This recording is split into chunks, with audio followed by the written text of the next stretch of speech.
നൂറുമേനി വിളവെടുത്ത് കാലടി GLP സ്കൂളിലെ പച്ചക്കറിത്തോട്ടം വിളവെടുപ്പ് കാലടി കൃഷി ഓഫീസർ PS സലീം ഉദ്ഘാടനം ചെയ്തു.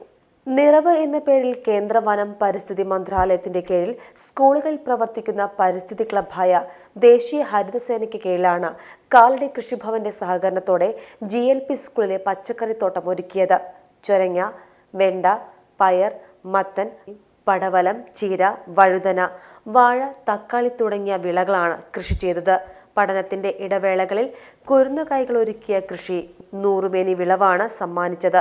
വിളവെടുപ്പ് കാലടി കൃഷി ഓഫീസർ PS സലീം ഉദ്ഘാടനം ചെയ്തു. ബൈറ്റ് കൃഷി officer PTA president K Aneesh അധ്യക്ഷത വഹിച്ചു. ആരോഗ്യ വിദ്യാഭ്യാസ standing committee chairman Basheer Thurayattil മുഖ്യാതിഥിയായി. മുൻ പ്രധാനാധ്യാപകൻ Mohanan master, MTA president Dhanya, staff secretary Archana teacher തുടങ്ങിയവർ പങ്കെടുത്ത് സംസാരിച്ചു. പ്രധാനാധ്യാപിക PG ചിത്ര സ്വാഗതവും ദേശീയ ഹരിതസേന സ്കൂൾ കോർഡിനേറ്റർ PP ആരിഫ നന്ദിയും പറഞ്ഞു. വിളവെടുത്ത ഉൽപ്പന്നം കൊണ്ട് കുട്ടികൾക്ക് ഉച്ചഭക്ഷണം ഒരുക്കി നൽകുമെന്ന് സ്കൂൾ അധികൃതർ പറഞ്ഞു. നമുക്ക് പഠിപ്പിച്ചു കൊടുക്കാൻ പറ്റുന്ന ആ പാഠത്തെക്കാളും നല്ലൊരു പാഠമാണ് അനീഷ് ദിവസവും ചെയ്യുന്നത്. അപ്പൊ അനീഷിന് നമ്മുടെ സ്കൂളിന് വേണ്ടി ചെയ്യുന്ന ഏറ്റവും നല്ല പ്രവർത്തനങ്ങളിലൊന്നാണ് ഇത്. അത് നല്ല കാര്യമാണ്.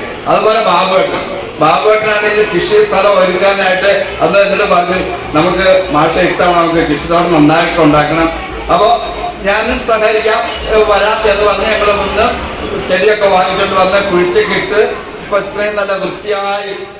നിങ്ങളുടെ ഓരോ ആഘോഷങ്ങളെയും ആഹ്ലാദകരമാക്കാൻ തിരൂരിന്റെ സ്റ്റൈൽ ഹബ്ബായ സൻഹ ഫാഷനും ഒരുങ്ങിക്കഴിഞ്ഞു.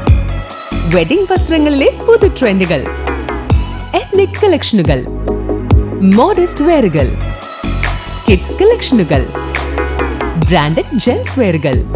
സ്വാഗതം സൻഹയുടെ ഈ ഫാഷൻ വിസ്മയങ്ങളിലേക്ക്. ഈ ആഘോഷകാലം സൻഹയ്ക്കൊപ്പം ആവട്ടെ. സൻഹ ഫാഷൻ, തിരൂർ.